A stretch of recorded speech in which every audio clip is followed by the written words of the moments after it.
What's going on, guys? Thank you for tuning in to the BS Show. Brett here, and I want to talk about a heavyweight matchup that we have at the end of March 28th to be exact, and it's a UFC fight night. We got the man, Francis Ngannou versus Rozenstruik, and I apologize if I butcher his name. I believe his first name is Jarenzo or Harenzo or something to that effect, but I just can't pronounce it. So I'm just going to say Rozenstruik. So we got that heavyweight fight coming up at the end of March, and I would assume that this has title implications written all over it.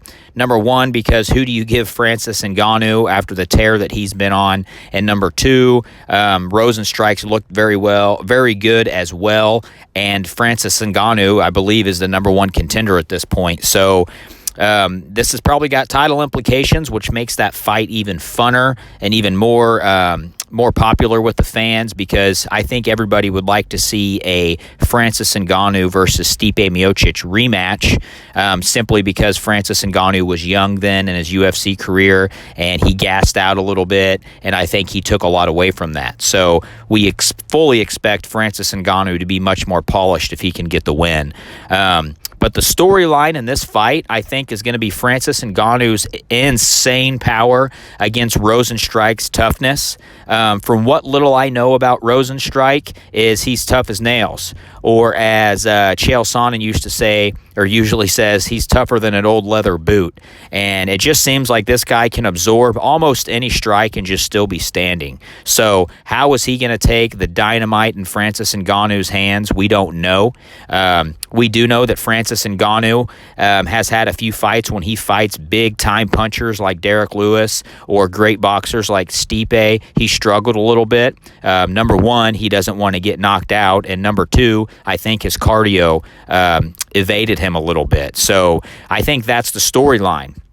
But with that being said, Francis Ngannou has the ultimate equalizer in his hands that can erase some things very quickly. So if we look at these two guys and their UFC careers, Francis Ngannou's last five, he's got TKO over Junior Dos Santos, KO over Cain Velasquez, TKO over Curtis Blades, and then he's lost a decision to Derek Lewis and a decision to Stipe.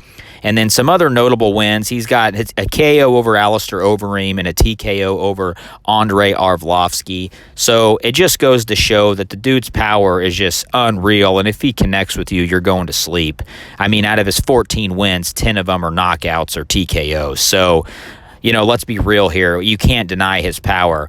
And then Rozenstruik's 4-0 in the UFC. He's only got 4 fights, but he's also got a KO win over Alistair Overeem, a KO win over Andrei Arlovski, and a KO win over Alan Crowder. So he's got power too. I think that the biggest difference between the two is we know how tough Rozenstruik is. We don't really know how tough Francis Ngannou is. Francis Ngannou seems to go out and just hit people once and they go down and the fight's over. We've never really seen him be drug into the deep water except for Derek Lewis and Stipe Miocic. In the Derek Lewis fight, Francis Ngannou and Derek Lewis were kind of, I wouldn't say afraid, but they were hesitant to get in exchanges because neither one of them wanted to get knocked out. And then I think Ngannou's cardio was so far gone in the Stipe fight, he was just trying to survive. And, Stipe was picking him apart. So, which I think he's grown from that. So we shall see. But the storyline to me is Francis Ngannou's power against Rozenstruik's toughness, and we shall see what happens. If we were to stand these dudes right up next to each other, I mean, they're pretty similar. You got both of them standing at 6 foot 4 inches tall. Francis Ngannou has a slight weight advantage with 8 pounds. He's 258 opposed to Rozenstruik's 250. But the big thing to me is the 5-inch reach advantage that Francis Ngannou has, and that will come into play because he's such a great striker. I mean, that's what his bread and butter is. That's where he makes his money. That's where he does all the damage in his fights, is he knocks people out.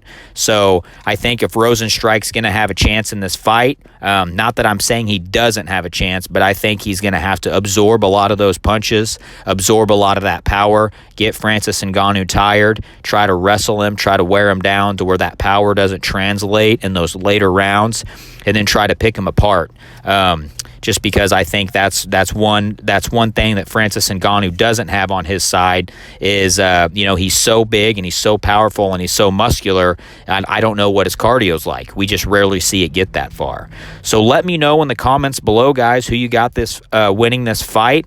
What's next? If these guys wins, do you think they get a championship bout with Stipe, or what do you think? So I appreciate you tuning in, and let me know, guys. Thank you.